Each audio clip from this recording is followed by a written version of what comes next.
Welcome to the start of a very special, amazing race.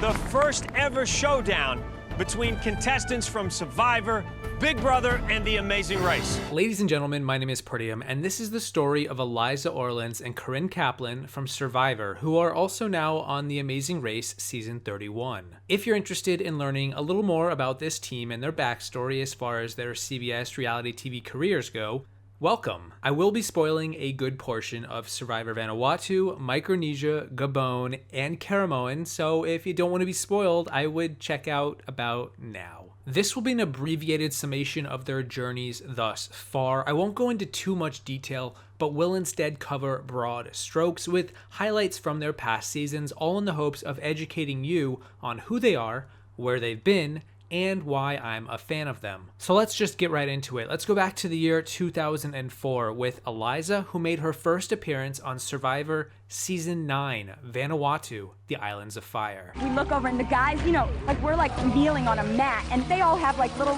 stump seats to sit on, and they're right in the center of the action, and we're kind of off the side. And so I immediately start thinking, what's with this? I thought we were all supposed to be part of this ceremony. Vanuatu was the second season in the history of Survivor to feature a gender split for the cast. 9 men versus 9 women. Once again out of the gate, we saw the women excel in the first few episodes, losing 2 players while the men lost 3. Eliza was known for her scrappy nature, being the youngest player on her tribe as well as in the entire cast. She had a bit of a big mouth and didn't mind voicing her opinions, leading to confrontation, particularly with Twyla throughout this season. Eliza was consistently targeted. That was a recurring theme for her, for being considered weaker, but was still in good with the women on her tribe who held the power.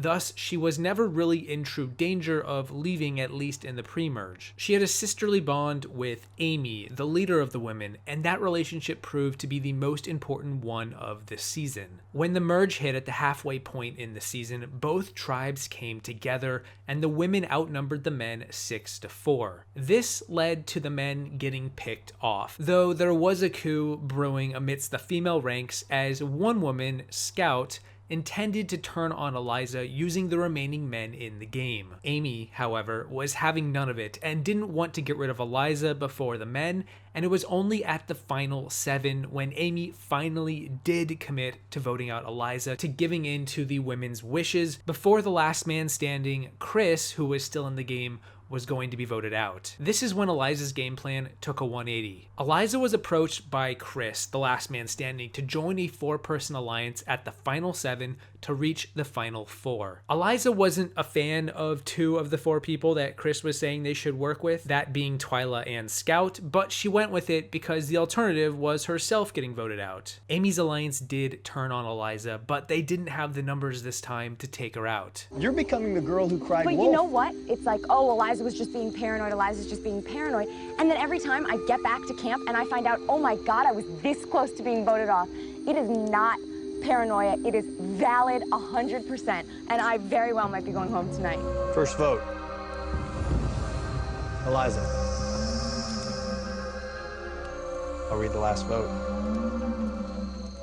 12th person voted out of Survivor Vanuatu. Also, Eliza got the chance to spend the night with her mother on the island after winning a reward challenge, which is pretty cool. Oh yeah, and the next episode, Eliza also won a car. Really, you couldn't ask for better rewards. Eliza went on to vote out Amy in the next episode at the final 6, though she did ponder if it was the right move. Turns out it may not have been, as Chris turned on Eliza at the final 5, siding with Twyla and Scout, burning Eliza in the process. Julie was voted out here, leaving Eliza all alone at the final 4. She didn't win immunity, and Chris decided to vote her out, given she was, amusingly enough, the biggest physical threat left in the game. One thing I really like about Eliza is how passionate she gets. She speaks with such conviction when the stakes are high. She gives one of the most memorable final tribal council speeches at the end of the season, where she called out both finalists for their behavior. I do think you played a good game, and you were outright about it. Chris, you on the other hand, you shocked me. You shocked me. Whereas I knew Twyla was going to be a deceptive, lying bitch. I did not know that you were a deceptive, lying bitch, too. That about sums up her journey on Survivor Vanuatu, but Eliza returned 7 seasons later in Season 16, Micronesia, fans versus favorites. This was a season divided by 10 returning players who were the favorites and 10 players who were the fans who had never played before but were big fans of the show, apparently. If there's any one word to best describe Eliza's journey this season, I would say it is unlucky. Eliza was just very unlucky in how everything broke down in Micronesia, and it's almost kind of an amusing parallel to draw between her misfortune and the eventual winner of the season, Parvati's good fortune. By this I mean, out of the gate, Eliza was in a good spot. She had a 6-person alliance in a tribe of 10, ready to target the eventual winner in just the first vote. But then one of her allies asked to be voted out due to a preseason injury. And then right after that, another one of her allies flipped on her alliance to make the numbers 5-4 against her. And then, even worse, one of her allies, the plucky Yaoman Chan, was also voted out right then and there. Come the tribe swap a few episodes later, she was swapped onto a tribe with 8 players, 3 of which she formed an alliance with, making the numbers 4-4. However, this is the season of unluckiness. More bad luck struck when one of her allies, Jonathan, was medically evacuated from the game, and then another one of her allies, Kathy, straight up quit the game. So now she is down in numbers 4-2, despite her tribe winning every immunity challenge for the rest of the pre-merge portion of the season. You see what I mean when I say bad luck? Both tribes now merge at the final 10, again the halfway point, and Eliza has but one ally left in the game, Jason. It's 8 versus 2, largely thanks to this unfortunate circumstances, but what do you know? Her ally Jason says he has a hidden idol, which can protect Eliza at the next vote. It's a merge miracle. Until, of course, it isn't. Because Jason wasn't the brightest bulb in the dilapidated shelter, as it turns out his idol was nothing more than just a stick. Gosh, it will literally be the biggest blindside in history.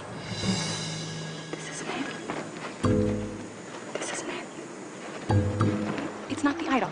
It is the idol. It's not the idol. Yes, it is. Ozzy must have put it in there. He must have the real thing. That's not the idol. What is it? It's a stick. I know.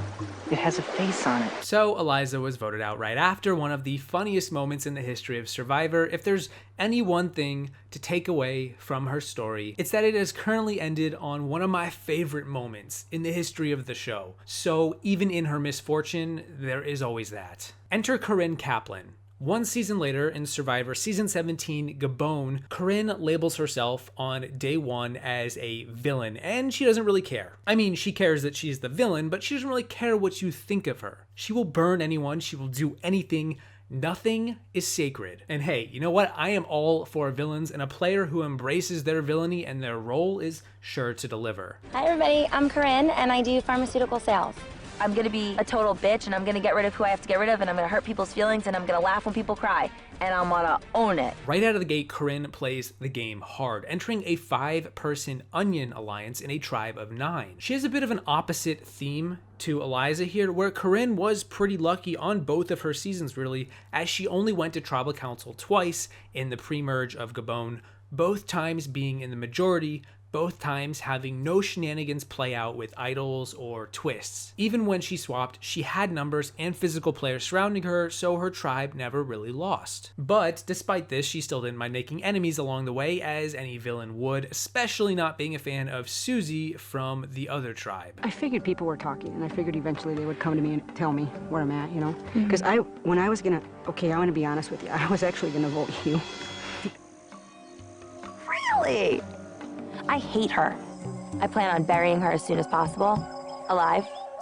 I am an extremely vindictive person and I will get my revenge. It also helps to point out that she was with Randy, another classic Survivor villain. He was a wedding videographer who really didn't like people and didn't mind expressing his feelings. Corinne reached the merge of the season, but her alliance was outnumbered 5-4 at this point after all of the swaps, and so her alliance was picked off one by one, saving her for last. While not a glorious exit, she did at least get to see a fake idol get played on her ally Randy, which was a little unfortunate, as well as an argument unfold over a cookie. And at the end of it all, she also provided us with one of the most scathing jury speeches to date, ripping the finalists Susie and Sugar a new one. Susie, I have one question for you. If you get the money, will you agree to have your vocal cords removed? Sugar.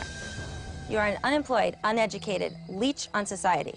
And the only thing I would vote to give you is a handful of antidepressants so that no one else has to be subjected to your constant crying anymore. And maybe if you got some, then it would seem a little more sincere when you are crying about your dead father. So, with Gabon out of the way, that takes us about 10 seasons later, the second fans versus favorites season, Survivor Caramoan, for Corinne to come back. A parallel between Eliza and Corinne, they have both had amazing final tribal council juror speeches, they have both been on newbie-only seasons, both been on favorites tribes, and are both about to get voted out at the merge. Thankfully, there is no merge in the Amazing Race. Corinne actually had a similar trajectory to her Gabon appearance in Survivor Caramoan. She began on a tribe that was dominant in the pre-merge, the favorites tribe, all while steamrolling a hapless train wreck of a tribe that is the fans. She allied herself with the resident golden boy Malcolm while also slowly sowing seeds to oust Philip, who was the leader of the favorites tribe, and he was, to Corinne and to a lot of other people, very, very annoying. Unlike in Gabon, the swap in Caramoan put Corinne on a bad tribe, but she did still have the numbers to support herself. Despite losing every challenge with this new swapped tribe, 2 more fans were voted out, and Corinne picked up another ally in Michael. So, the merge.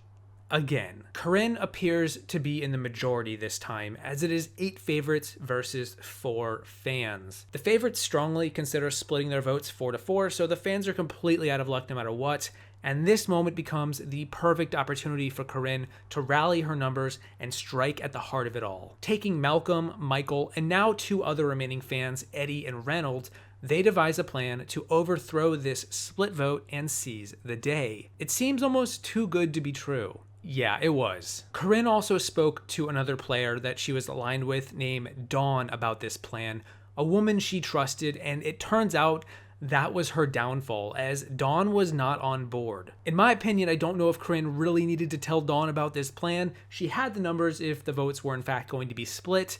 But hey, you know what? Survivor is a fickle game. Sometimes you trust the right person at the wrong moment, and here we are. I was furious that he wouldn't even listen to what I had to say, and just his utter disregard for anyone else's feelings. And that was it. That was like, if I wasn't already gonna turn, that sealed my fate.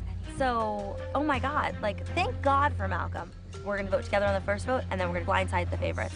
I've yet to like really be involved in a blindside. It's time. Blindside time. As Corinne said, it was blindside time.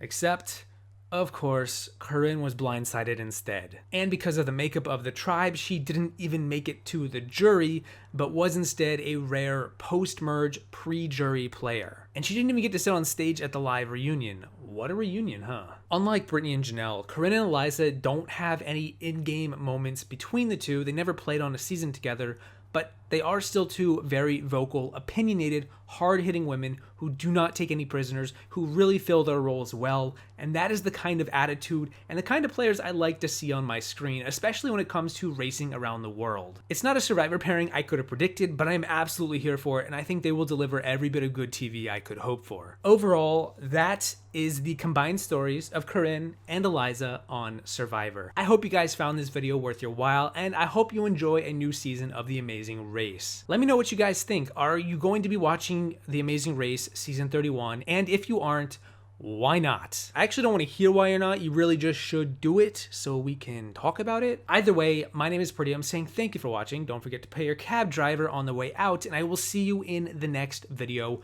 Once I pray to the reality TV gods that there is a roadblock in this Amazing Race season involving a bunch of effing sticks. I guess this is the hidden immunity idol. Believing it to be a real idol, promised to save Eliza. When Jason showed it to her, Eliza realized it was an obvious fake. That's not the idol. What is it? This is not a hidden immunity idol. Eliza was voted out that night, Eliza. and the bad luck continued.